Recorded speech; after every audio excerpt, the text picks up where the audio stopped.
and we must leave it stronger than we found it. Let us use this. Honorable members, let us move forward with focus, confidence, and collaboration. Let us use these remaining days to align our priorities, resolve our bottlenecks, and prepare to finish this term with the dignity and excellence that the people deserve. I look forward to interactive deliberations. The words of the Bible in the book of Ecclesiastes 7:8 that says, finishing a task is better than merely starting it, come to mind. Colleagues, let us finish strong. To set the stage for our deliberations and provide the administration context for the days ahead, it is now my distinct pleasure to invite the first presenter of the day. Please join me in welcoming the Clerk of the National Assembly, Mr. Samuel Njoroge CBS, to offer his welcome remarks. Bwana Clerk, you have the floor. Another round of applause.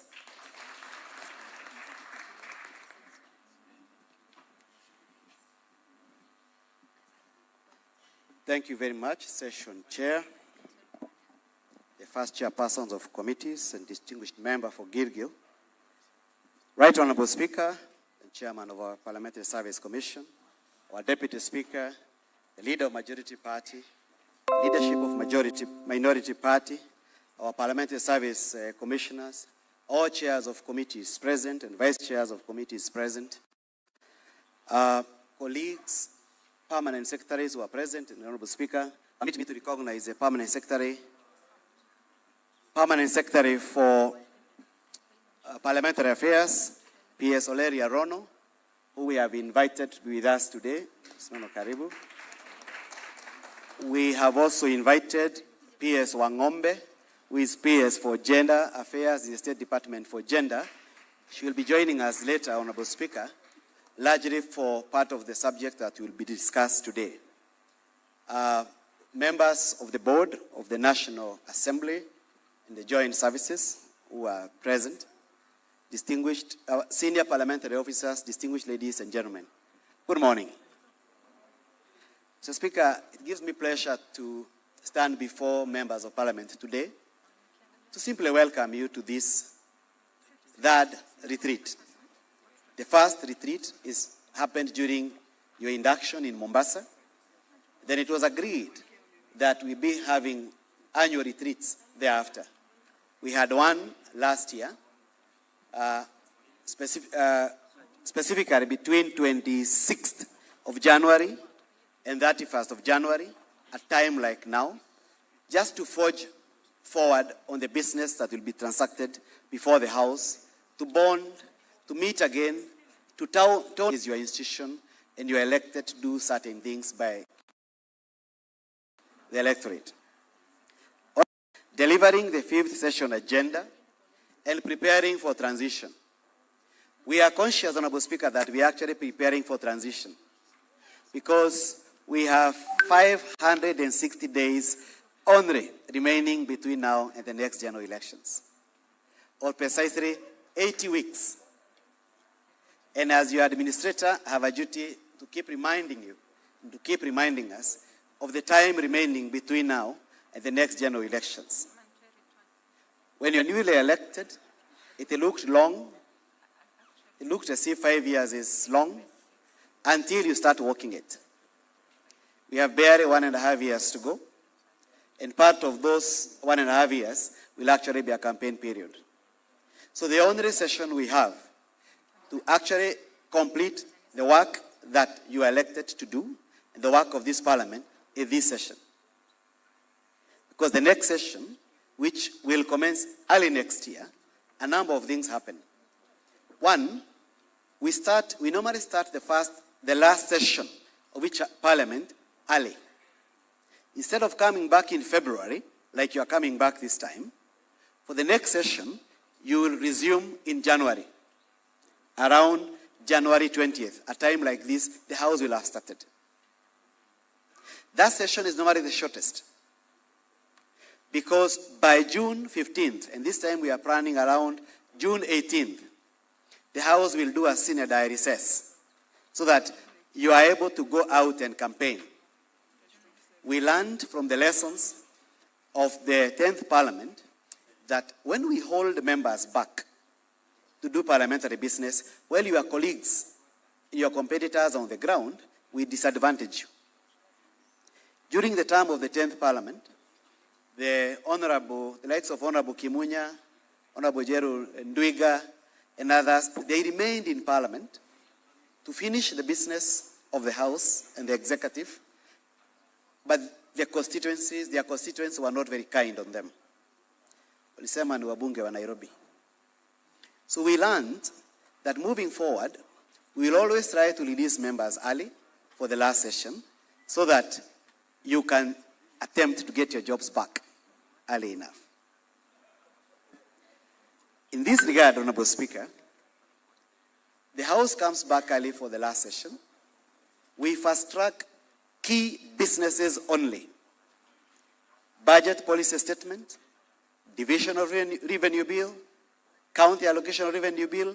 If there is any additional allocation to go to counties, maybe we fast track it. A finance bill, and any laws or regulations relating to elections. Those are the items that we facilitate, that we prioritize for the last session. It means that everything else, we need to constrict it within this session that starts now. It's the reason, Honorable Speaker, that we petitioned you, and we are glad that you agreed that we have this meeting once again, so that we look at the business that needs to be done this session.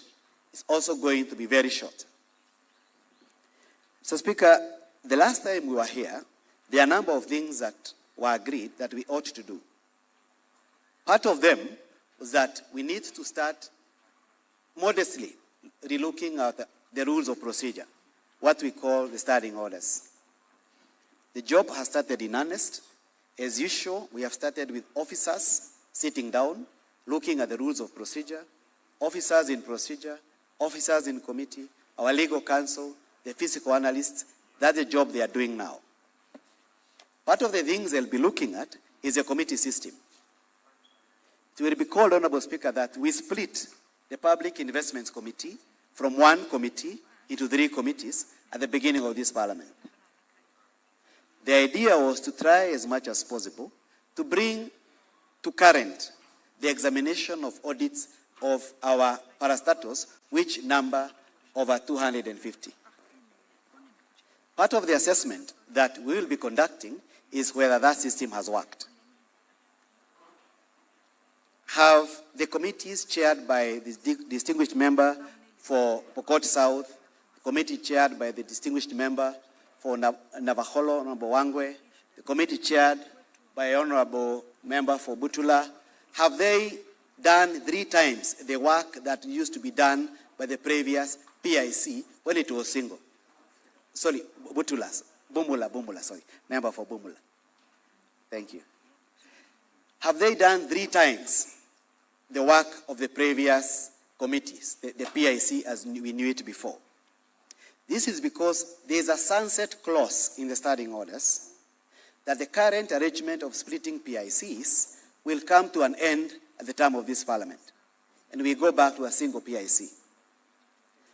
If the House deems it fit to extend the term, given the performance of the 3 committees, then so be it. But it's only fair that that is done given the scorecard of the performance of the 3 committees combined. Mr. Speaker, we'll also be looking at the petitions committee to see whether the split has worked, as opposed to having petitions being discussed by the various departmental committees, as was the case before the standing orders. Mr. Speaker, we will also be looking, as part of this session, at the part on private bills, not private member bills, private bills. We have a part in our standing orders which does not seem to sit well given our current constitutional dispensation. We have a part called private bills, an imagination that a private individual can introduce bill to Parliament. Yet, our Constitution, under Article 109, provides that a bill may be introduced only by a member of Parliament or by a committee. So that's the part we are going to look again, so that if there's need to retire it completely from our standing orders, we retire it. We have learned, Honorable Speaker, that impeachment process, removal of persons from office, we need to codify it in our standing orders. Because our Senate has perfected the art of impeachment, given the practice of impeachment of governors, the Senate has already codified the impeachment rules in their standing orders. Therefore, it becomes very easy.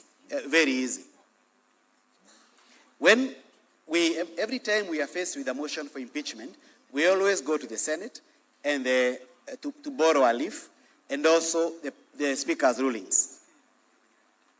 In this Parliament, so far we have had about 2 motions for impeachment of cabinet secretaries. One reached the floor, the other did not reach. We have had impeachment of Deputy President. We have realized that it's time we codify that practice in our rules of procedure. And that is going to be one of the things that we introduce as an annexure. We have the rules. What we don't have is the rules as part of our standing orders. Mr. Speaker, in December, sometime in November, December, the court granted National Assembly jurisdiction that the National Assembly was said to have neglected. That is jurisdiction with respect to approval of measures on taxation imposed by 7th of December 2025, where the court ruled that even where the East Africa community, even where Council of Ministers sit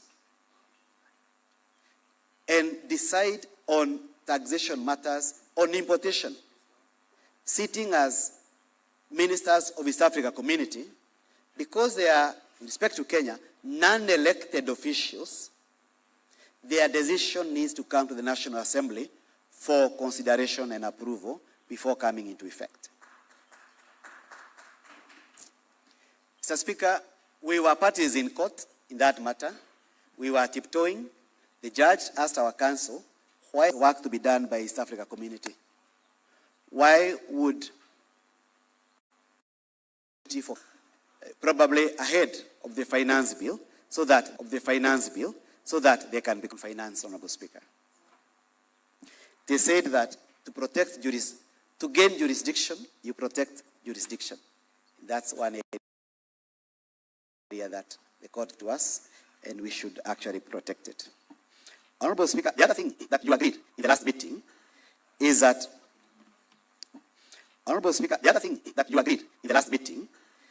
that, we will start working honestly with. This is your scheme. It is contributory. You are 77,000 from your payslip, commencing contribution, and the balance is a buyback. We have started. We are working on it. There is a team that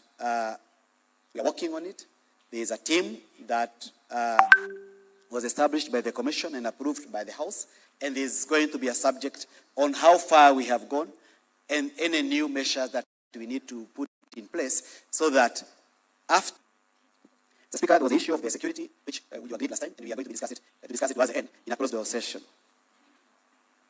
You also agreed last time, Mr. Speaker, that we have an open communication channel with Kenya Revenue Authority, NSSF, and SHA, so that we improve how constituency offices are run, but most importantly, the delivery of services to the people of Kenya.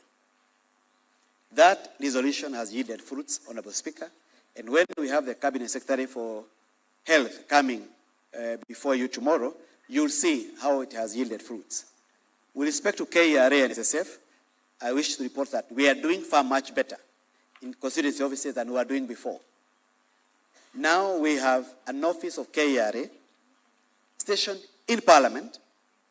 We have the officers from KRA stationed in Parliament throughout to assist on returns, KRA returns, for your constituencies and also for individual members of Parliament and staff, so that we can comply. Because Parliament is one of the key taxpayers in terms of income tax. Going to the program, Honorable Speaker, before you, Honorable Members, you have a program which is 45 pages. It's a 45-page document. We also have a small book that is on your table. That speaks to the work done by the House during the term of the third session. Not fourth session is the one that is coming to an end. Third session is the one that ended in February 2025. That one is ready. It's a booklet that you can study. It shows the work done by the House during that part of the session. In terms of program, Honorable Speaker, permit me to take members through the program the next 3 days. 3, which is in the middle, sorry, number 20, page number 20. The program shows that after this opening session, we're going to have an interaction on political parties regulation, and thereafter another one on electoral management preparedness. This is very deliberate. On political parties regulation, we're going to have a session with Mr. John Cox and his team. John Cox is a registrar of political parties. Bwana Cox, karibu sana with your team. The next topic will be about the electoral management and preparedness. We have invited the IBC, the entire commission, and their secretariat. It's very deliberate. It's because we know in the next 560 days, we are going into a general election. All factors held constant. So we would want those two entities, the Registrar of Political Parties and the IBC, to prepare members in terms of what is the legislative support you would want from Parliament? What is the financial and budgetary support you would wish to ask from Parliament as one of your key stakeholders? The question of delimitation of boundaries, it is still out there. This is a place to speak about it openly. Mr. Speaker, we were advised previously that it is not good to amend laws relating to elections when you are too near elections, because you make it difficult for the referee to prepare for elections given the changes in law. And therefore, we hope that we'll agree on way forward in terms of any legislation, any amendment to law, any regulations that the IBC wishes Parliament to do, and we agree on a timeline so that they have a headroom to prepare after the law has been changed or amended. Mr. Speaker, there are 3 matters that are still very core to the people of Kenya. The health of the nation, economy, and education. Therefore, you instructed, Honorable Speaker, that in the program, we ensure that we are going to have the Cabinet Secretaries for Education tomorrow. Thereafter, Cabinet Secretary for Health and his team from SHA and the level 6 hospitals, if possible. And the Cabinet Secretary for the National Treasury. So in your program for tomorrow, tomorrow is largely reserved for engagement with your Cabinet Secretaries, together with a discussion by our Chairperson of Budget and the Chairperson of Finance Committee and the Chair for Committee on Public Debt. Permit me to go back a bit, Honorable Speaker, to today, that after we finish with the electoral management process, we are supposed to have a session on legal issues affecting the National Assembly, where we'll speak about NGCDF and GAF. There is also the matter of data protection. Initially, we had hoped that we do data protection after we finish with CDF and GAF. But we'll be requesting, Honorable Speaker, that we reorder so that we start with the data protection as plenary, then go to CDF. When we are doing CDF, our distinguished 47 members of Parliament representing the counties will retreat to a separate room to discuss matters of GAF with the PS Wangombe and her team. We'll be requesting, Honorable Speaker, that we rework the program along those lines. The topic on data protection, Honorable Speaker, is also very deliberate. We realized we are getting a lot of intruders into our website, social media pages as an institution. When we are doing the finance bill of 2025, we got some intruders and we were able to do certain things with respect to protection. But at individual level, members are still exposed. Our police station is still dealing with instances where phones of members of parliament, just like any other Kenyan, have been hacked, their social media pages, and they are impersonators. So we have called an expert called Mr. Gameli, who had a discussion with members during our KEPSA retreat, so that he can sensitize us on these dangers and what we can do to mitigate and protect ourselves from this kind of exposure, because cybersecurity is here with us. Mr. Speaker, on Thursday, I've spoken about Tuesday, Wednesdays for CSs largely.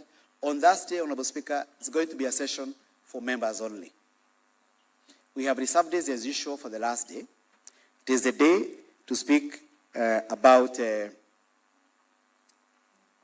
progress of the things that we have achieved with respect to welfare. The post-service medical scheme, distinguished member for Waraka will take you through it. The bill by Honorable Makali Mulu, member for Kitui Central, we were asked to do an actuary was commissioned to do certain things on it, and we'll be reporting about it. So that's a day reserved for any welfare or in-house matters. Therefore, we'll be persuading you to leave any questions that you have on welfare for that day, Honorable Speaker. We have somewhere in the middle tomorrow also invited the managing trustee for NSSF, because there are changes that were made to the NSSF law in the last parliament, but which are coming into effect this parliament in a phased manner, so that the MT can also apprise you on those changes and the likely impact of the changes on the payroll, even and what to do, Honorable Speaker, and most importantly, what the NSF is doing to secure the funds of pensioners. Honorable Speaker, in a nutshell, that is a program. We have invited a group of exhibitors to exhibit. Our constituency and county office, they are exhibiting outside. They have a tent, so that should you have any issues relating to your constituency office, the time to resolve it is now, instead of waiting to go back to the capital. Ms. Kamoni is here with her team. We also have Parliament's Human Resource Department, which will also be doing certain HR matters, including the important thing of updating records of our beneficiaries. You don't know how important that is until it is needed. And most of the times it is needed when it is not possible to get you. So, Speaker, we also have SHA, who will be exhibiting outside. The NTSA, National Transport and Safety Authority, will also be exhibiting outside matters of driving licenses, number plates for yourselves, for your drivers, and any questions relating to NTSA for the people that you represent. NSSF also is exhibiting any matters relating to NSSF for the people that you represent. The pensions for the people that you represent that may be stuck at NSSF, they have a tent outside, Honorable Speaker. KRA, any matters relating to KRA, they are also outside. Given the experience of last time, we have also invited the current hospital to exhibit, to do the usual tests on us as usual. They are doing it on pro bono basis, Honorable Speaker, as part of their CSR. As I come to an end, Honorable Speaker, allow me to introduce the senior team from Parliament that is with us here today. We have the person who is in charge of the program, Deputy Clerk Sarah Kioko. Sarah Simama, once again. She's the one who has been in charge of this program, and she has helped in coordination of the program. Next to Sarah is Director General, Parliamentary Joint Services, Dr. Clement Nyandiere. Matters relating to medical scheme for members of Parliament, the insurance scheme, Bunge Tower, security, their ordinarily under Mr. Nyandiere, and will be making a speak about it on Thursday. We normally don't leave the Center for Parliamentary Studies behind, the CPST. Asante sana, Professor Nyokabi, for being with us. Indomitable Distinguished Deputy Clerk Jeremiah Dombi, asante sana, Mr. Dombi, for being with us and coordinating this. We have Directors Kipkemo Yarab Kirui. Thank you. He's also assisting Ms. Sarah Kioko to coordinate this. We have Director Parliamentary Budget Office, Dr. Muyundo Masinde. Dr. Muyundo, karibu sana.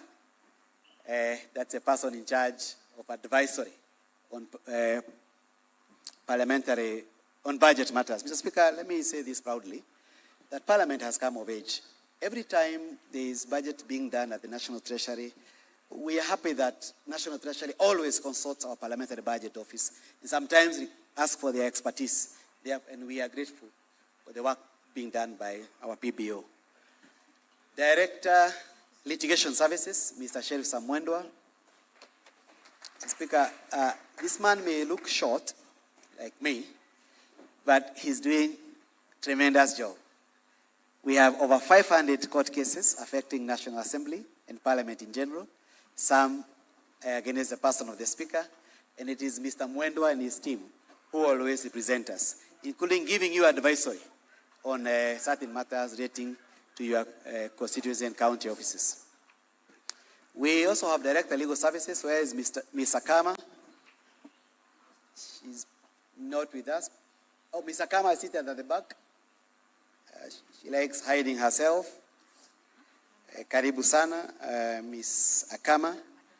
We also have the Deputy Director in charge of Hansard, Mr. Mutungi. Karibu, Mr. Mutungi. He's also seated at the back. He likes hiding himself. We have the person in charge of catering, Mr. Masonko. Asante, Bwana Masonko. The person who improves our catering services. Director in charge of committees, Mr. Chemweno. I haven't seen you today. Chemweno. Okay. Karibu Kipsang. Chemweno is in charge of the departmental committees. Ms. Florence Atenyo Abonyo. Follow huko. Florence Atenyo Abonyo, Mr. Speaker, is the one in charge of committees called Audit, Appropriations, and General Purpose Committees. She is doing her last phase. She'll be retiring in about 1 month to go, Honorable Speaker, and a time will come for us to request you, Honorable Speaker, in the House to celebrate her. She has been with Parliament for over 34 years. Director Apopo is the director in charge of Speaker's office and also in charge of the leadership offices, also like hiding at the back. It's my height at the back is there. Director Dishon Nyaga, also at the back, Karibu. Mr. Director for Finance,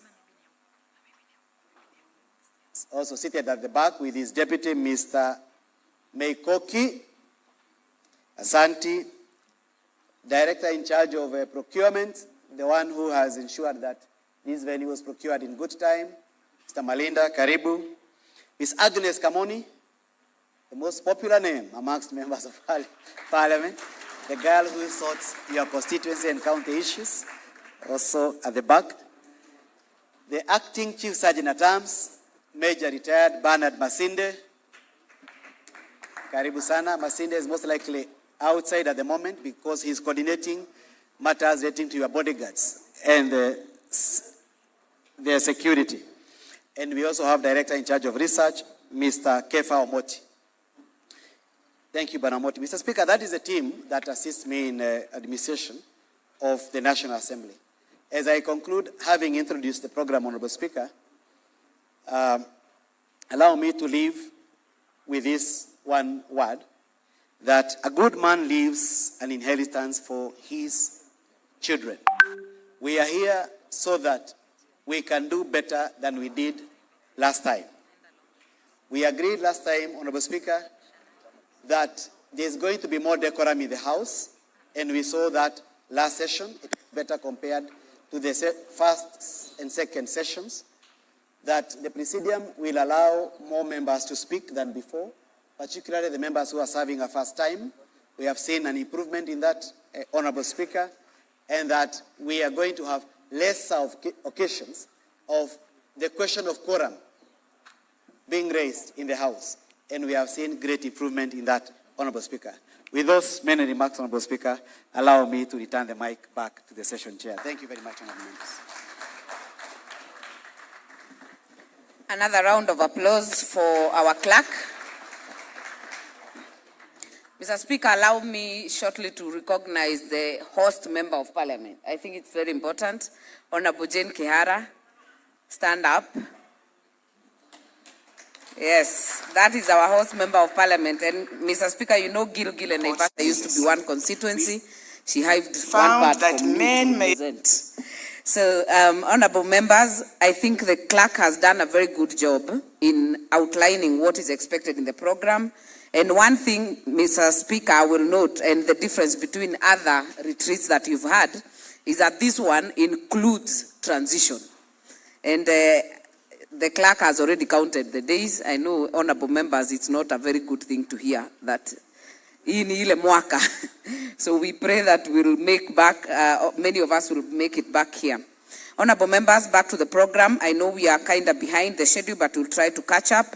I will now invite the leader of Minority Party to make their remarks, represented here by the Deputy Honorable Robert Mboi, member for Kathiani. A round of applause for Robert, Honorable member for Kathiani, as he comes to the podium to make his remarks. Thank you very much, Honorable Wangari, our MC. The Speaker of the National Assembly and Chairperson of the Parliamentary Service Commission, the Right Honorable Moses Masika Wetangula, aka Papa wa Roma. Deputy Speaker of the National Assembly, Leader of the Majority Party, Deputy Leader of the Majority Party, the Whips of the Majority Party and Minority Parties, members of the Chairperson's panel, Commissioners of the Parliamentary Service Commission, Deputy Whips of the Majority and Minority Parties, the Chairpersons and Vice Chairpersons of committees, all honorable members and distinguished guests. I warmly greet you this morning. I first want to thank the Honorable Speaker and the clerk and the team for coming up with this new initiative that every year, at the beginning of the year, we get together so that we can, prepare the agenda for the year and chart our way forward as an assembly. Secondly, I want to say that it is a welcome relief, Mr. Speaker, because the sun is really hot out there. So when you bring us here, at least you cool the tempers just before we can start off the work of the year. So thank you very much for that. I want to also thank members because noting that we only have about 19 months to ile wakati umesema, I can see we almost have full house. That means we are not worried. And that is also a good initiative. Now, Mr. Speaker, allow me to make the following remarks on behalf of the leader of the Minority Party, the Honorable Junet Mohammed, EGH MP for Suna East. We gather here today to take stock of our parliamentary performance in 2025, a year marked by intense legislative activity, oversight engagements, profound national, socio-political developments, and moments of deep national loss. This retreat provides us with a rare opportunity not merely to review our record, but to reflect honestly on whether our actions as legislators have made a meaningful difference in the lives of those that we represent. Our objective is clear: to draw lessons from both our achievements and our shortcomings, so that we may serve the people of Kenya more effectively, more responsibly, and with renewed purpose. It is a privilege to join you at this retreat, convened at a truly decisive moment in the life of the 13th Parliament. As we transition into the 5th session, we do so conscious that this is not another parliamentary year, but a critical session that will shape our legacy and define our readiness for the next term of Parliament. Honorable members, our theme, Securing a Lasting Parliamentary Legacy, invites us to go above and beyond retrospection. It calls for honesty, collective planning, and deliberate action. It challenges us to develop practical strategies that will guide our work in the 5th session while laying a firm foundation for institutional transition. Over the coming days, we must interrogate our performance with candor. We must identify gaps, members.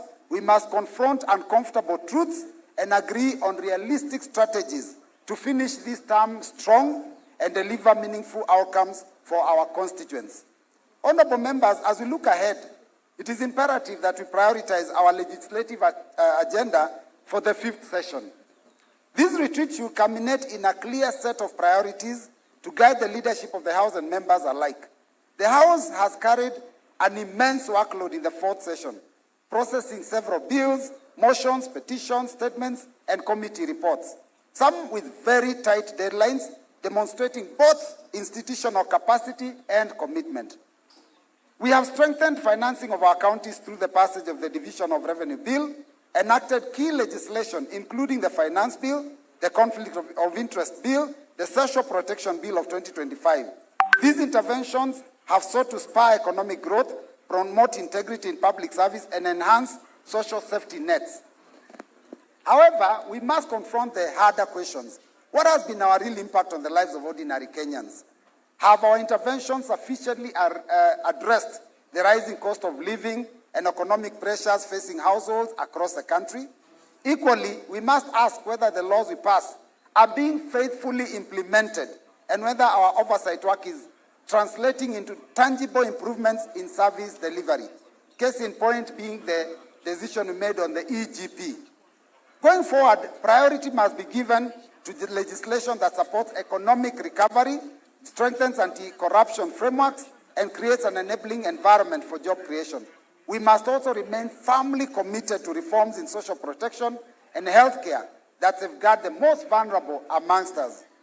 Our success as a House cannot be measured only by the volume of legislation produced, but the quality, relevance, impact of our work.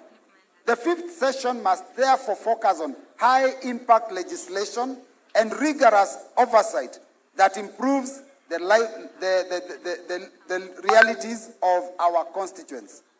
Honorable members, with the 2027 general elections drawing near, the window of preparation is rapidly closing, and Kenyans are increasingly attentive to the integrity and credibility of our democratic processes. This House bears a solemn constitutional responsibility to ensure that the electoral framework is credible, well-resourced, and fully prepared for a peaceful transition. In this regard, 4 priorities demand our attention: timely and adequate financing of the IEBC, review of the legal framework, regulation and financing of political parties, enactment of targeted legal reforms arising from the 2022 electoral experience, and sustained investment in voter education and registration. We hope to gain more ideas in tackling these issues from the related sessions on the retreat program. Our oversight committees must also remain continuously engaged with the IEBC, the National Treasury, and all relevant stakeholders. Through structured oversight and timely interventions, we can ensure that the critical milestones are met and that electoral preparedness is not left to the last minute. Honorable members, Kenya has made commendable progress in data protection and cyber security, but I will skip that because I think our clerk has spoken very well about that. Honorable members, I'm glad that we shall be discussing critical matters of education during this retreat.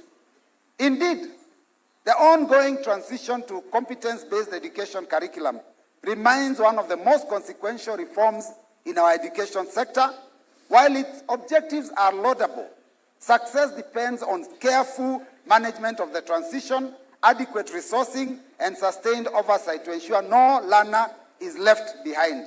And I know members, you all have had challenges with our enrollment into grade 10 and our new system of senior schools. Similarly, healthcare reforms remain at the center of our national conversation. The transition to the Social Health Authority is a major structural shift that Kenyans expect to deliver affordable, accessible, and dignified care. And this also must be done properly and so that it can be successful. Parliament must therefore rigorously assess whether these reforms and advance in universal health coverage, or inadvertently create new barriers. Where gaps emerge, we must be prepared legislatively to protect the public interest.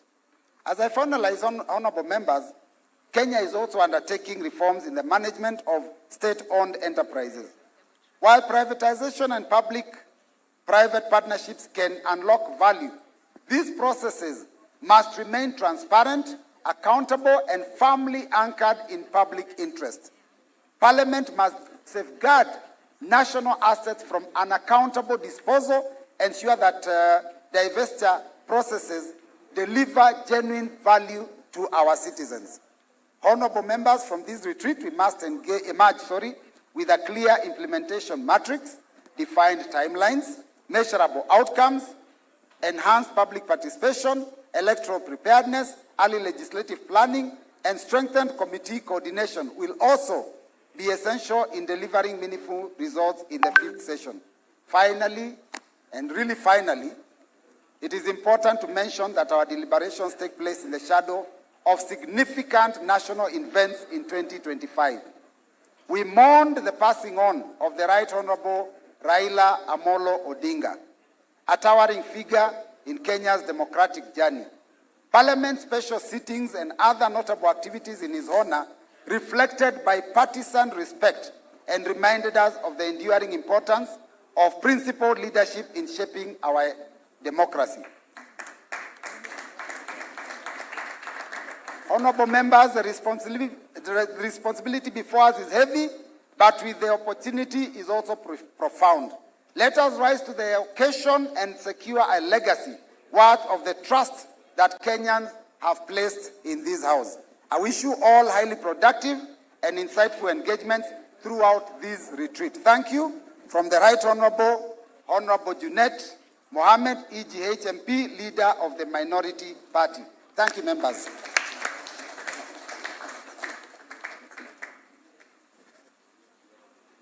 Another round of applause for Honorable Member for Kathiani. Mr. Speaker, before I call the next speaker, allow me, clerk, to note that the reason you hear the members' remarks also had something about cybersecurity is how important it is. And I think Honorable KJ can confirm that this coming election, not just about the institution, even members, the issue of misinformation and disinformation will actually be a serious part of this next campaign. And regardless of the laws that we have, the damage precedes any action or consequence. So thank you for including it in the program. The next speaker will be the Leader of Majority, the Honorable Member for Kikuyu, the Honorable Kimani Ichung'wah, EGH. Can we have a round of applause for Honorable Kimani as he comes to the stage to also make his remarks?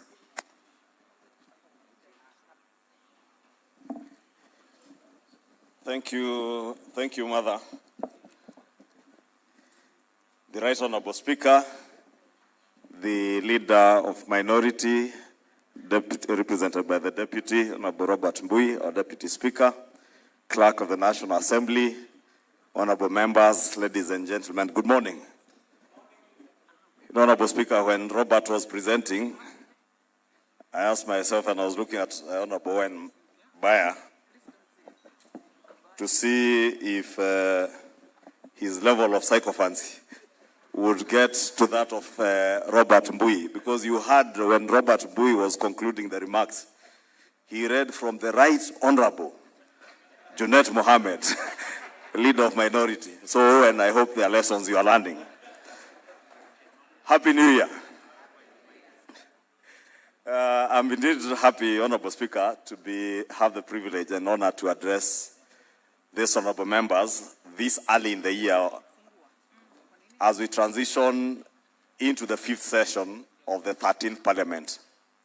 And as have been said by the speakers who have spoken ahead of me, this session does represent a very defining phase and a critical phase in the life of our 13th Parliament.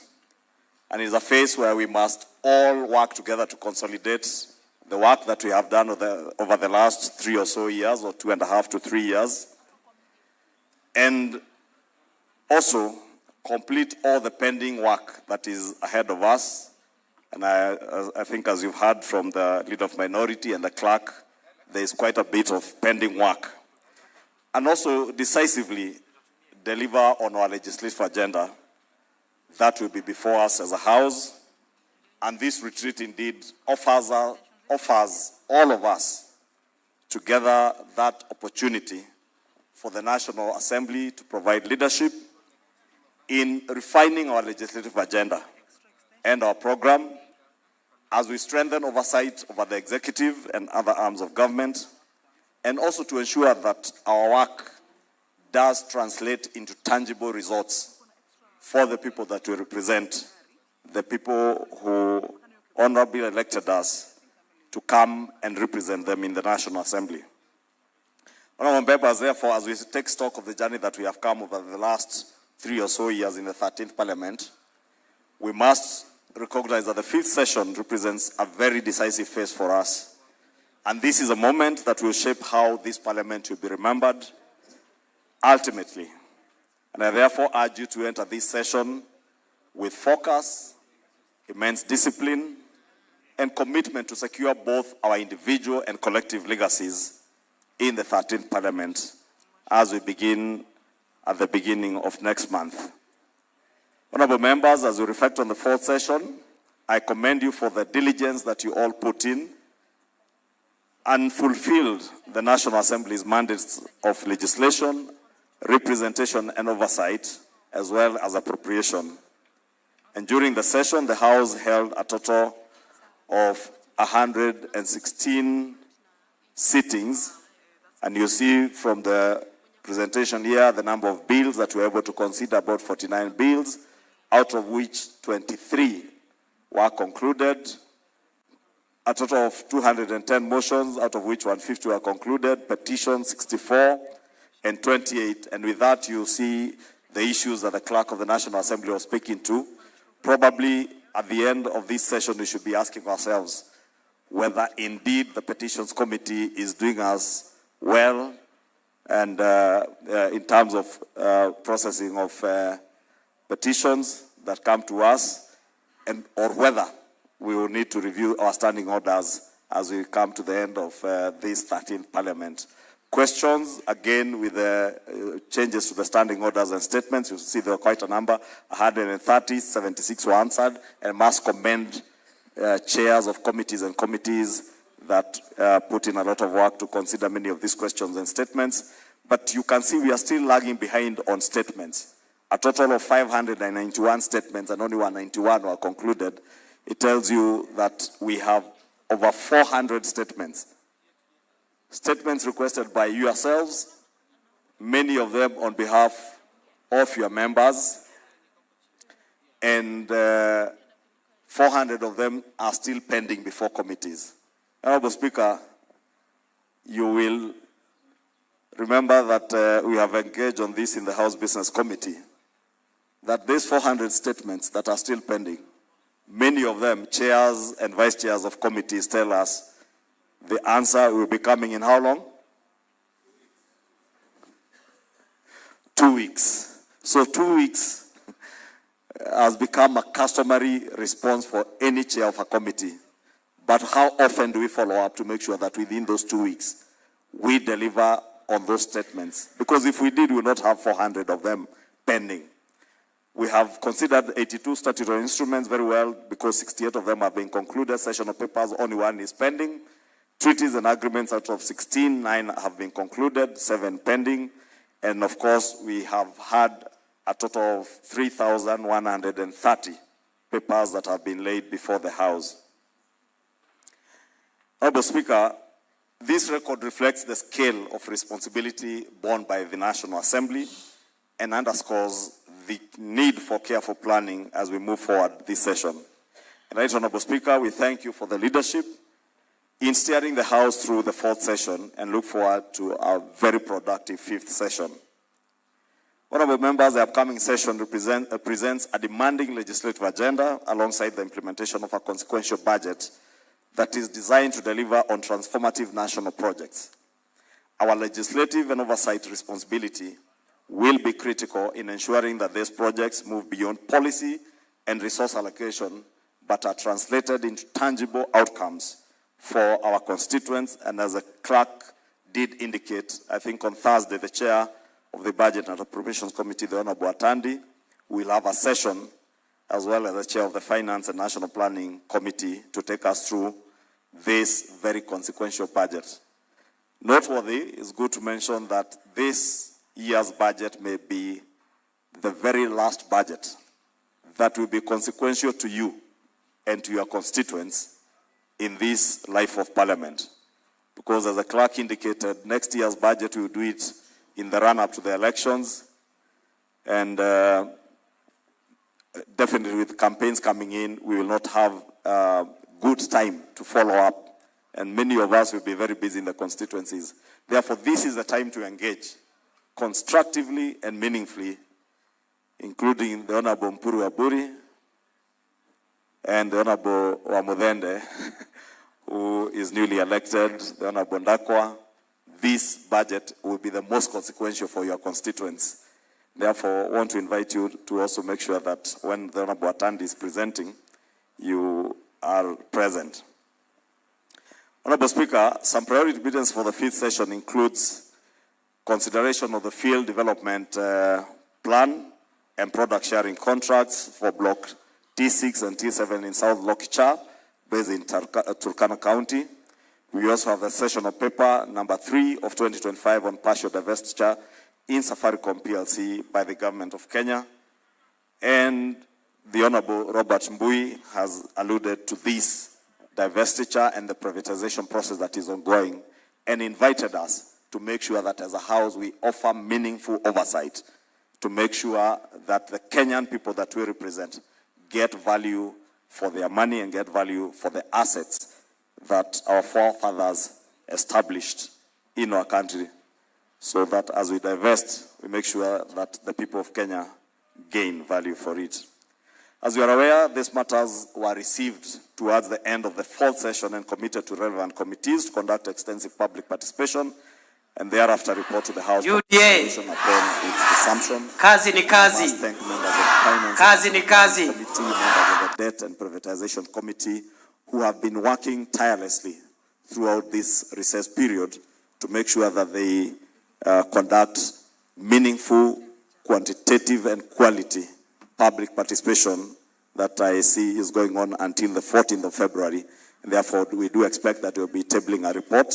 And I want to invite you, honorable members, to interact with the report ahead of debate once it is tabled, and also take your time to invite your constituents and yourselves to attend the public participation exercises, because I want to believe that we all are elected by our constituents because they believed that we know better and we ought to know better, and therefore should be at the forefront in guiding them, so that we stem the culture that has permeated in our society and in our country today of misinformation and disinformation. The time to do it is now, and we must be at the forefront to lead from the front to make sure that we engage in a meaningful way with the committee as they do the public participation exercise that I said will go on until the 14th of February.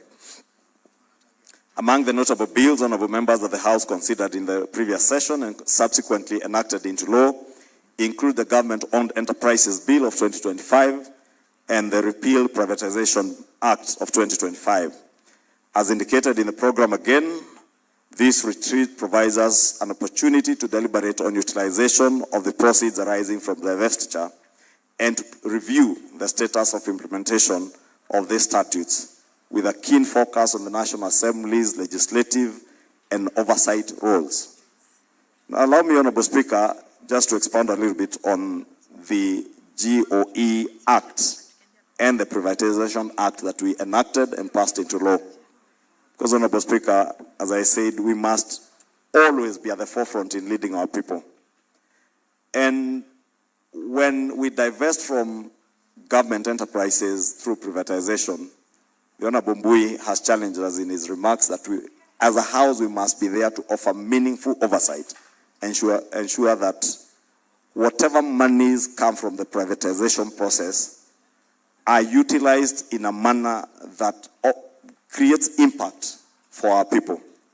And we have listened to those in the executive, and we have heard them commit that none of the money that will be raised out of the privatization process will go, one, into repaying debt, or public debt, two, to settling recurrent expenditure in our country. And it has been said it will not go to pay salaries. And payment of salaries is important. Repayment of our debt is important. But as those in the executive have committed, the people to make sure that that is not done is us in the legislature by offering meaningful oversight. Therefore, those in the Budget and Appropriations Committee, I know you'll be invited and you'll be inviting us to consider appropriating part of the resources, or rather wholly the resources that will come into the consolidated fund out of the divestiture process. We must ensure that these monies get to where the monies were destined to go to, and will not go into settling any recurrent expenditure or even settling part of our public debt. And that's why I joined my colleague and brother, Honorable Robert Mbui, and also inviting you together collectively, because I know Honorable Mbui spoke as a leader of minority. But as a House, we have a collective duty and responsibility in line with our Constitution to oversight the executive. And I want to invite all of us to offer that meaningful oversight together. Honorable Speaker, notably 22 bills that were not concluded during the fourth session were exempted from the provisions of Standing Order 141-2 of the National Assembly Standing Orders on lapsing of bills, and therefore those 22 bills did not lapse at the end of the last session and will be further considered in the fifth session. This include, among others, the petitions to Parliament Procedure Amendment Bill of 2022, the Public Finance Management Amendment Bill of 2024, and the Pensions Amendment Bill of 2024. I believe this is the Makali Mulu Pensions Amendment Bill, and other priority legislative proposals on governance, economic management, and social policy. I therefore want to urge honorable members to approach this outstanding business with renewed commitment so that the House may conclude its work efficiently and responsibly to advance the interests of the Kenyan people. And I want to believe that those of us who sit in the House Business Committee, we will indeed work to prioritize part of this pending business so that it's quickly considered at the beginning of this session. In scheduling business for the fifth session, I implore you to leverage this opportunity to also identify priority areas of high impact to the citizenry and advance appropriate legislation and interventions through motions and other House instruments.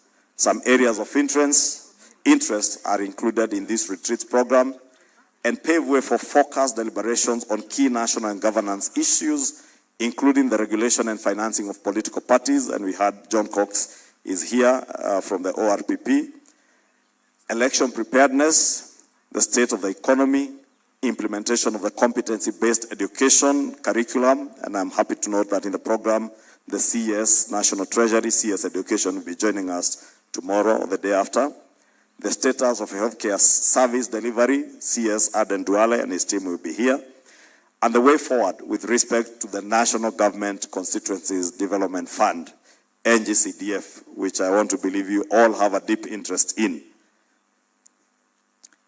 In conclusion, Honorable Speaker, allow me to borrow from the words in the Holy Book, Psalms 133, that says, "Behold, how good and how pleasant it is for brethren to dwell together in unity."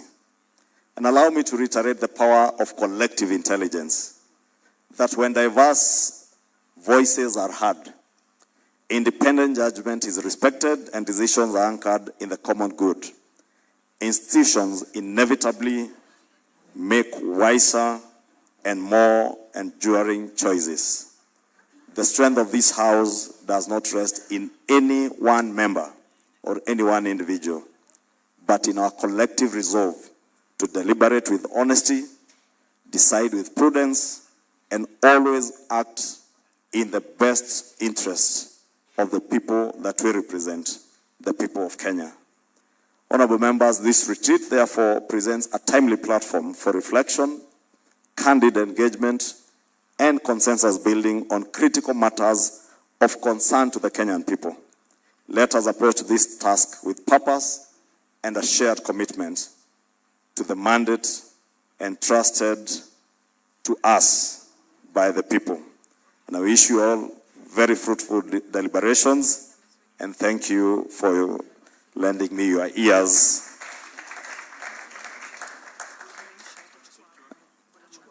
And with that, Honorable Speaker, it will now be my singular honor and pleasure to now invite the very right honorable, since Honorable Junet was right honorable, the very right honorable Speaker of the National Assembly, Senior Counsel,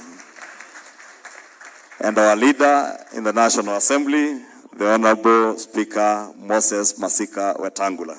Karibu uongee na jeshi lako.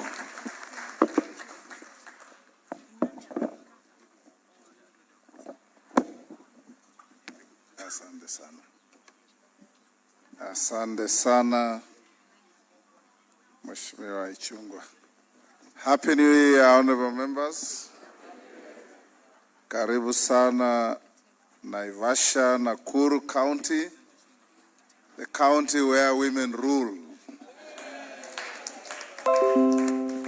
The only county with a woman governor, a woman senator, and 4 elected women members of parliament. Is there any other county with that?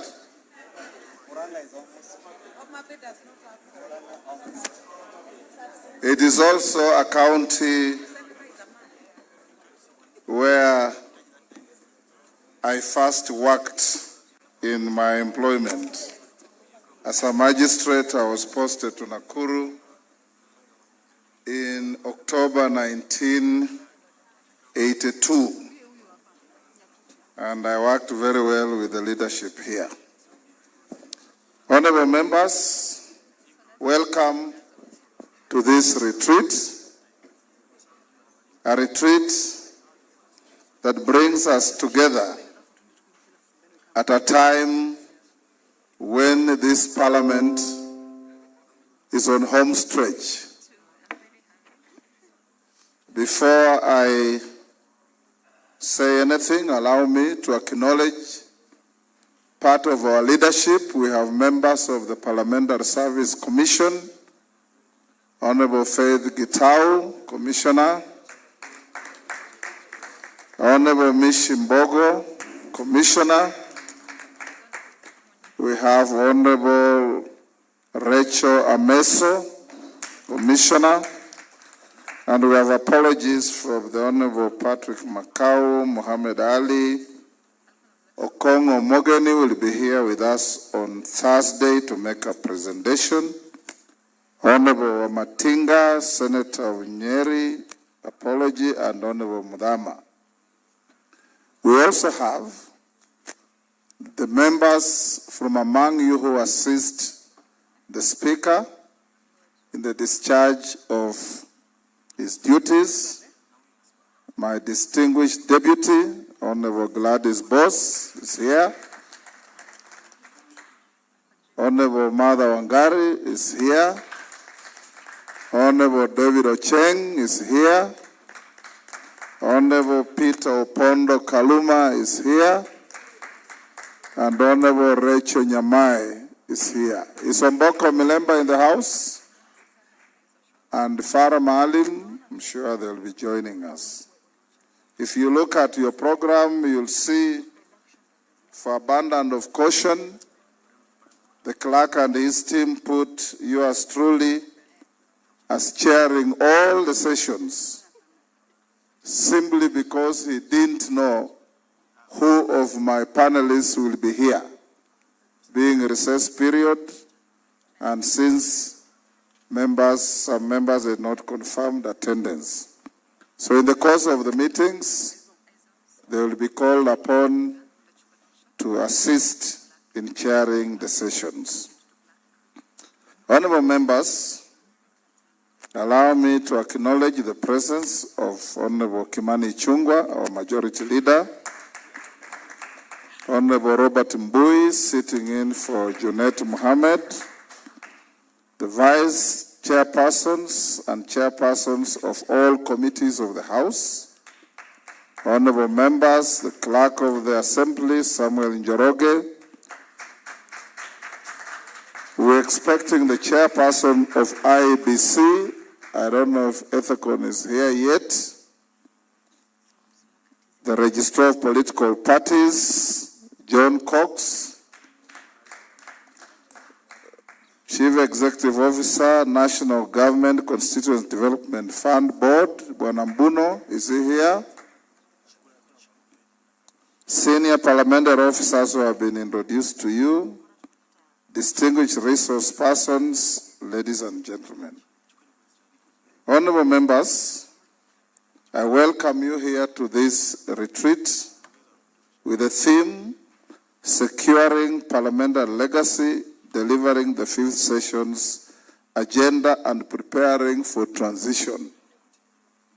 Obviously, when we talk of preparing for transition, then it brings you to remember what Chinua Achebe said, that all women feel very uncomfortable when dry bones are mentioned in a proverb.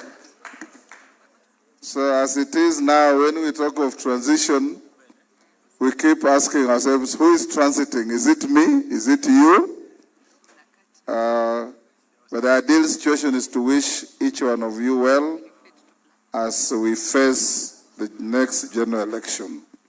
Honorable members, we meet here in Naivasha at a defining moment approximately 17 months before the next general election.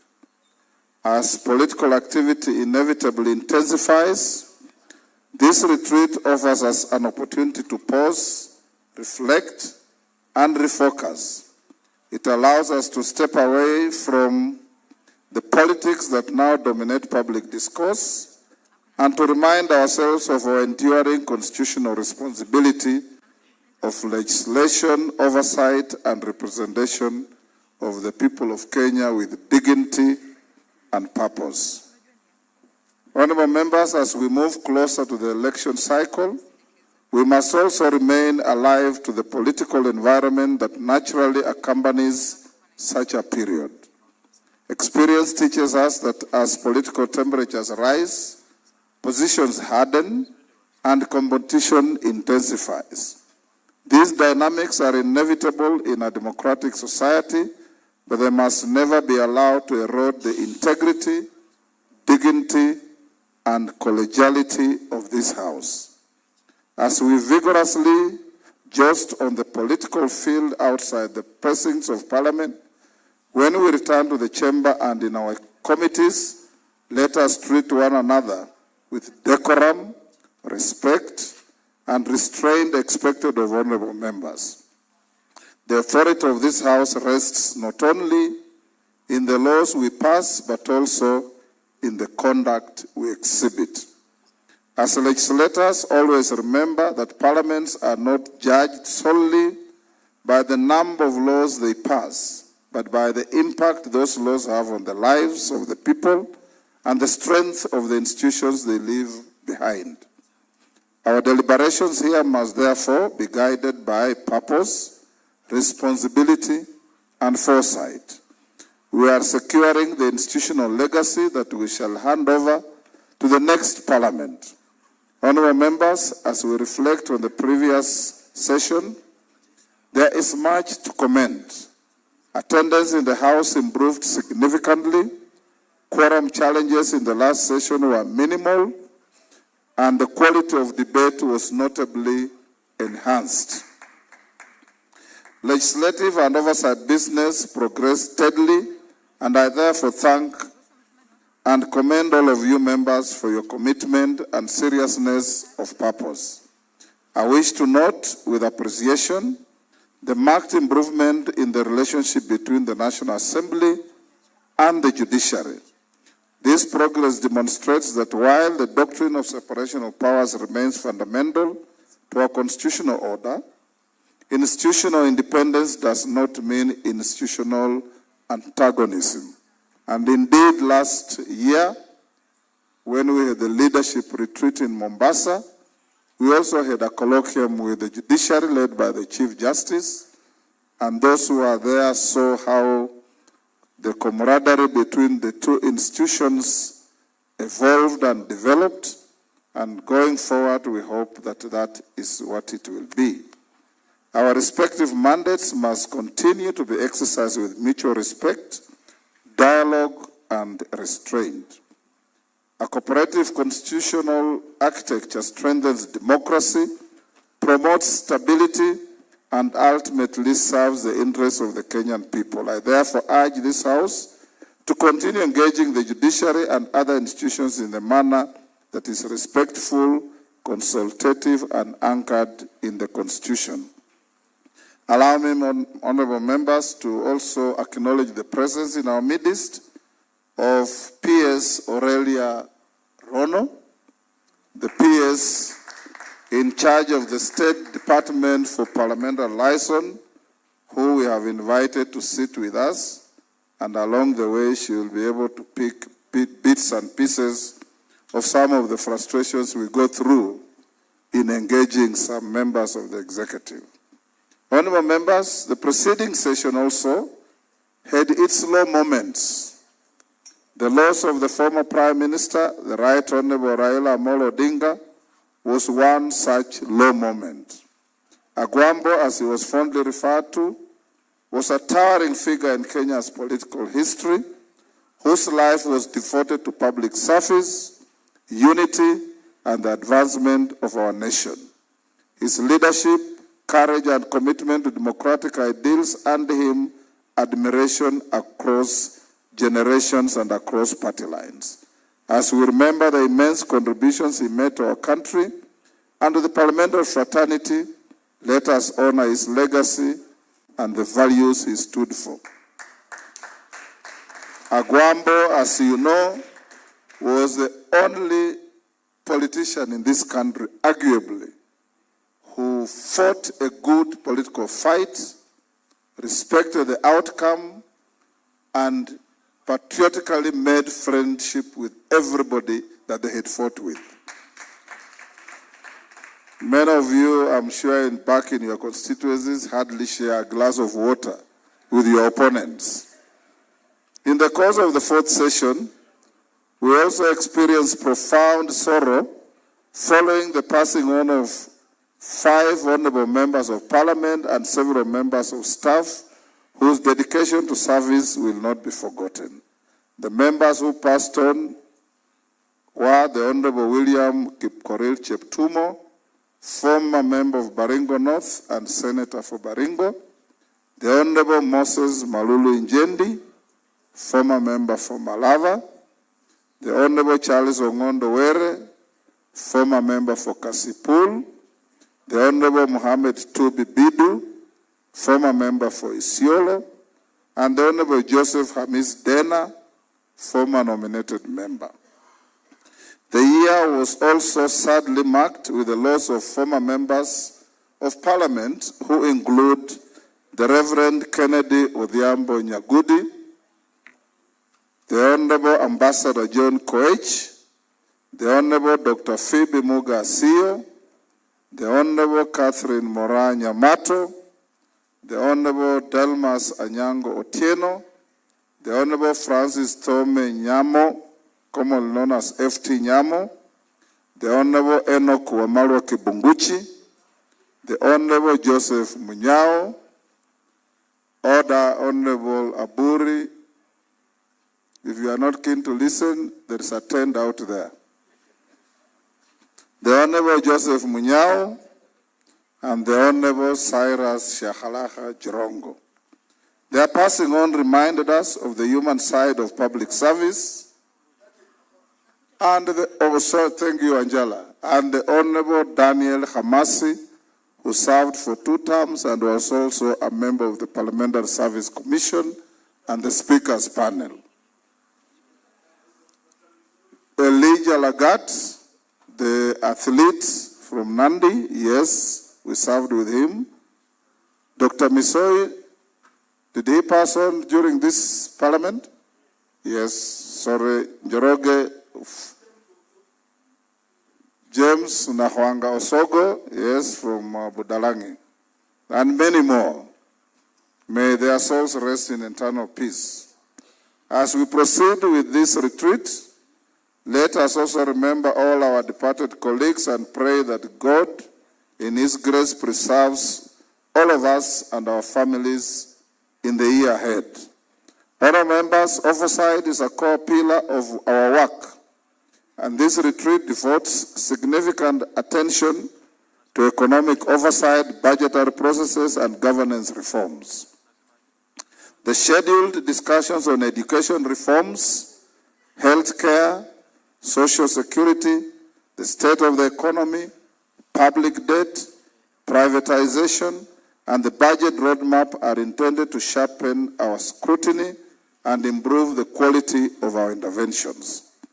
My attention has been drawn to a peculiar and concerning trend that has been exhibited in some of our committees. Whenever there has been a pending employment process within our public institutions, the heads of those institutions are repeatedly invited to appear before multiple committees on the same matter. While oversight is a constitutional duty of this House, it must be exercised without creating the perception of undue pressure or causing administrative paralysis. And I've directed the Deputy Speaker and her team of liaison to harmonize the manner in which members of the executive are invited to committees, because I get complaints where a PS or a minister is simultaneously invited to 3 committees of this House at the same time. And that is not right. It doesn't give us a very good name. For example, the Inspector General of Police and the Teacher Service Commission have on occasion been subjected to multiple summons over similar issues, with the reports and concerns subsequently escalating up to my office. I urge committees to coordinate their work and avoid duplication and ensure that oversight enhances governance and facilitates service delivery. And in this regard, honorable members, I wish to reiterate my guidance to audit committees, particularly PAC and PIC, to complete their work in good time. In the matter of audit committees, the constitutional timeline under Article 2298 for consideration and decision-making on the report of the Auditor General is 3 months of the tabling of the report in Parliament. This requires that committees work judiciously and expeditiously towards the conclusion of consideration and reporting. To comply with the 3 months constitutional timeline, I impress upon committees to explore use of written submissions to make decisions, refrain from inviting agencies with clean accounts and commend them, reduce rescheduling of meetings with ministries and agencies, and reprimand institutions that fail to appear in line with the provisions of the Parliamentary Powers and Privileges Act, and adopt a subcommittee model of considering audit reports. The splitting of the Public Investments Committee in this 13th Parliament was intended to improve efficiency. This must be adhered to so that we efficiently discharge our duties. We must not, for instance, insist on examining the accounts of every village secondary school and nondescript TVETs in the country when the record is expressed that there is no audit issue raised in respect of these institutions. Some of these institutions have very modest budgets, yet we deploy highly disproportionate resources to the examination of their audit reports. We must rethink our approach and focus on systemic issues by engaging the Auditor General and relevant ministries. Honorable members, I have told some of your colleagues before that I get a lot of complaints of some of us bullying members of the executive who appear before us, some of us constituting welfare officers in our committees, and all those kind of things which I discourage you. I had a case where an institution came running. They had a very small audit query which was explainable of about 400,000, but the story around that was not a very good one for Parliament. Honourable members, succeeding parliaments have over the years expanded the number of committees to facilitate effective oversight. The current 44 committees have been bestowed with far-reaching mandates. Unfortunately, we must admit that some of our committees are yet to fully and meaningfully actualize their mandates. For example, the National Cohesion and Equal Opportunities Committee has a mandate that extends far beyond its perennial examination of employment practices in parastatals and state organs. While fairness in recruitment is important, such a committee must also address broader issues of national cohesion, inclusion, marginalization, ethnic harmony, and equal access to opportunities across the sectors of the society. A narrow interpretation of committee mandates diminishes their impact and effectiveness. Honourable members, permit me also to point out a few concerns with our budget-making process that, if addressed, will greatly assist us to effectively deliver on our mandate and continue to give our best to the citizens of this country. During the budget process, members place great emphasis on the estimates and numerical adjustments to the budget. Members' attention ought to be given to the underlying policy considerations that directly correspond to the estimates and figures. There is need to balance between the two. While proposing amendments to estimates, members should critically assess the broader impact of these decisions. Certain expenditure allocations are counterpart funding for critical projects, and reduction of such allocations may result in unintended adverse consequences, including loss of development funding for public projects. On the aspect of resourcing the counties, I would like to urge us to ensure that we are not the ones who would contribute less resources being allocated to the counties due to the failure by the Public Accounts Committee to examine the current accounts on time. The budget policy statement, which sets the ceilings for allocations of resources to the ministries, departments, and agencies of the national government, will be presented by 15th February 2026. I therefore encourage the PAC does endeavor to conclude its examination of the Auditor General's latest report before the PBS is considered by this House. On security, I am pleased to inform that the Integrated Security Management System, ISMS, has been installed and the project is almost complete. The components of the system installed so far have significantly enhanced safety within the parliamentary precincts. In addition, the training of members' bodyguards, as agreed in our retreat in 2025, has been done and will continue subject to availability of resources. And I urge even you members who bear firearms to undertake refresher firearm security training to ensure both their safety and the safety of those around you. Honourable members, this retreat also places a strong emphasis on institutional reforms, members' welfare, and post-service transition. I am pleased to report continued progress in the entrenchment of the post-service medical scheme to members of Parliament.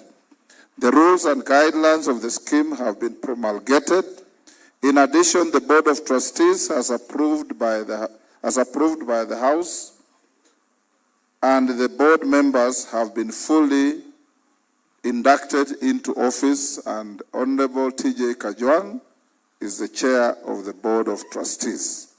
I am pleased to note that the scheme, being largely contributory, is now fully operational, with all members making their monthly contributions, and this is a major achievement in safeguarding members' welfare beyond active service.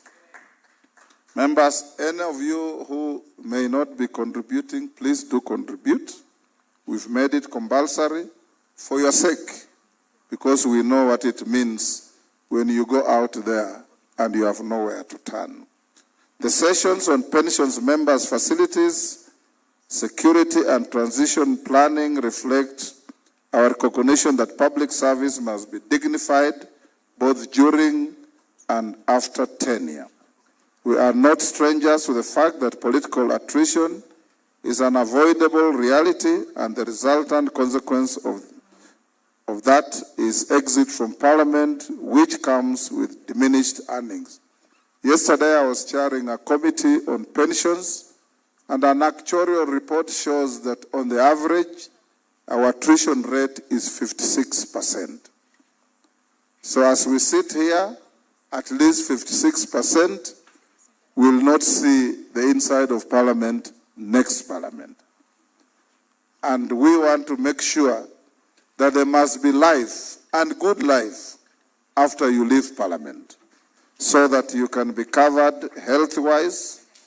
And to this end, I want to urge, and I've discussed this with the majority leader, we have had 4 pension amendment bills. One sponsored by the Honourable Member for Sirisia, one sponsored by the Honourable Member for Kimilili, and one by the member for Imendi Central, and the more important one by the member for Kitui Central, the Honorable Makali Mulu, which he actually inherited from another member. Who was the member who brought it? Mwadime, the current governor of Taita Taveta. I have painstakingly gone through this bill with the Honorable Makali Mulu, the Pensions Committee, actuarial advice, management of Parliament, and the Treasury representation. We have cleaned it up. It's, in my opinion, and my opinion is always a good opinion, it is a very good bill for you. It is going to resurrect the fortunes of people like Wanjala, who served Parliament, left, and came back. We have members out there like the Honorable Jimmy Angwenyi, the Honorable Wamunyinyi, who served Parliament for 2 terms, left and came back and served another 2 terms, and the current law does not recognize one of the 2 terms. So they only get pension for 2 terms. This bill now harmonizes this. This bill respects the term you have served in Parliament, and Sunguli is one of those who served, left, and came back. It will be able to help all the cumulative period you have been in Parliament mean something to your pension. So I want to encourage you. Jane Kihara is also one of those who came, left, and came again. We want to encourage you to give it priority for the simple reason that this bill that touches on your welfare, if you leave it towards elections, it will become an electoral issue against you. So the sooner you pass it, the better. And I want to encourage Ichungwa and your team to put it on the front burner. And you get to Parliament and pass it and wait to benefit from the process. I want to encourage you to give a round of applause to members who serve with me, Dan Wanyama, Honorable Kashove, and Honorable Ariko. Can you stand to be acknowledged? Those are the members of the Pensions Committee. And of course, Honorable Makali Mulu, who has been a constructive member of the committee. And I assure you members, last night we sat with these members from 4 to 9:30 to clean up this bill for you. So the job is now in your court. Honorable members, as was alluded to by the leaders of majority and minority parties during the fourth session, the House passed several critical laws to strengthen governance, protect our economy, and respond to emerging national challenges. Members will recall that during the last session, Section 6 of the Kenya Roads Board Act and Section 47 of the Kenya Roads Act, which underpin the financing and classification of roads across the country, were invalidated by the courts. Apart from appealing the decision as a House, we did pass the Kenya Roads Amendment Bill 2025, sponsored by the House Legislative Caucus to address the issue. The bill was forwarded to the Senate on 21st October 2025 and is awaiting consideration. You all agree with me that the importance of the bill to the financing of road infrastructure cannot be gainsaid. I would urge that all of us utilize our good offices to ensure the prioritization and passage of this bill. Members will also recall that Parliament enacted the Conflict of Interest Act 2025. In sections 31 and 34 of the law, we obligated all state and public officers to declare their income, assets, and liabilities regularly and in timely manner. I am informed that as at this morning, approximately 60% of members have duly filled in and submitted their wealth declaration forms. I wish to remind us that the failure to comply with this law attracts penal consequences. For those members yet to comply, please move with speed and complete the forms and furnish them with the Speaker's office. You know, the original law was that these declarations you make were to be domiciled elsewhere. And you, as truly as your Speaker, in my infinite wisdom, told you that domiciling such an important document about a member of Parliament outside Parliament is tantamount to giving a weapon against members of Parliament to possible detractors. Because in politics, the difference between heroism and being a villain is skin deep. The hero of today is the villain of tomorrow. And domiciling those documents anywhere else opens them to a possibility of opening them secretly, doctoring them, forging them, and using them against you. So those documents will be forever domiciled in Parliament. And anybody who wants to look at them must do so with cogent explanation and believable reasons that will convince Mr. Speaker to allow the documents to be looked at. Probably you have committed a serious criminal offense that requires to look at your documents. We'll evaluate it. You can now see the wisdom in not allowing those documents to be kept by the police or to be kept by ESCC or any other agency. Because when governments change, it's like policemen on a straight line walking and being cheered on left, right, left, right. When you say about turn, number one becomes the last, and the last becomes number one. And that is how governments change and work. Honorable members, as I go towards my end, the 15th Iyala in the Parliamentary Games held in the Republic of Uganda from 7th to 17th December 2025 was a notable event from the past year that highlighted the importance of health, fitness, and general well-being. I want to salute our teams, the Honorable Senior Counsel Otienda Molo, Honorable Kawaya, and our team leaders. You did not visit on your speaker the humiliation you did in Mombasa. This time around, you played well, you won medals, and you emerged the overall best team. Hongera, hongera sana. You remember how I sat in Mombasa, helplessly watching Uganda take each and every trophy as we cheered on. This time around, you did very well, and congratulations. And Parliament will continue supporting these games because it is a process of integrating the East African region, and the best way is to bring legislators and representatives of the people together. Honorable members, as I conclude, this retreat is not merely a routine meeting. It's an opportunity to secure the legacy of the 13th Parliament, to deliver decisively on the 5th session agenda, and to formulate and finalize the legislation and regulations that will govern the transition to the next Parliament. The people of Kenya expect leadership, foresight, and integrity from us at all times. Let us not lose sight of the fact that the preparedness of the nation for the forthcoming elections is a matter of national interest. This House has a constitutional responsibility to ensure that the legal and institutional framework for elections inspires public confidence, credibility, and peaceful participation.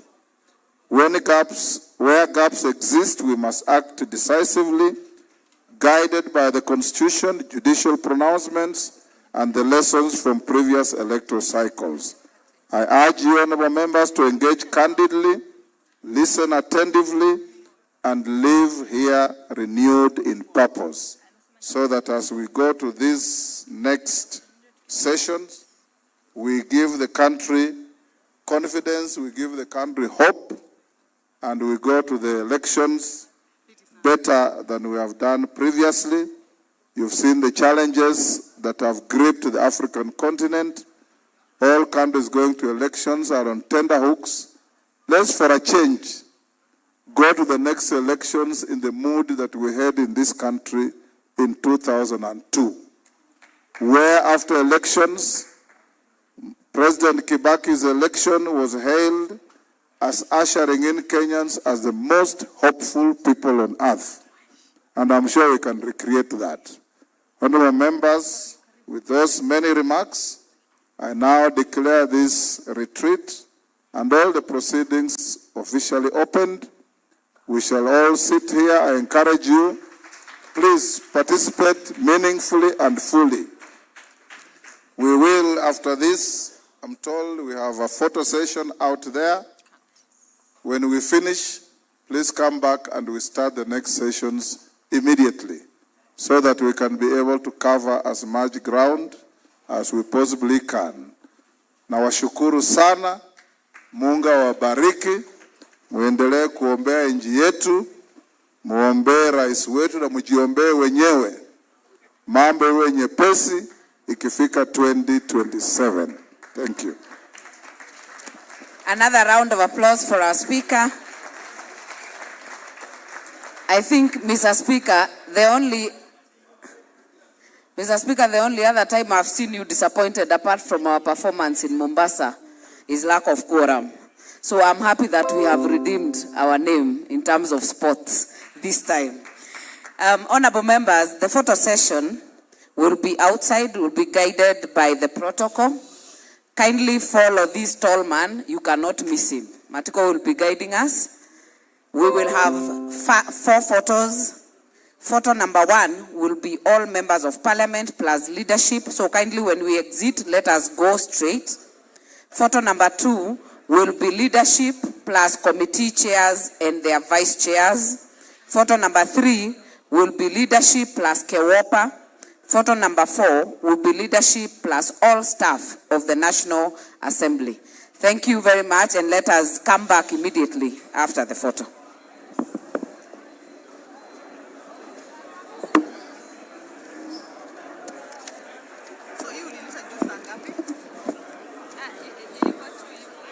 Ilikuwa chini.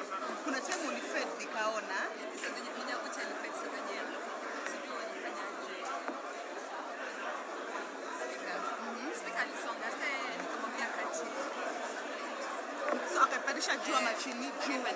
Juu. So both sides, either way, juu ama chini we are fading. Just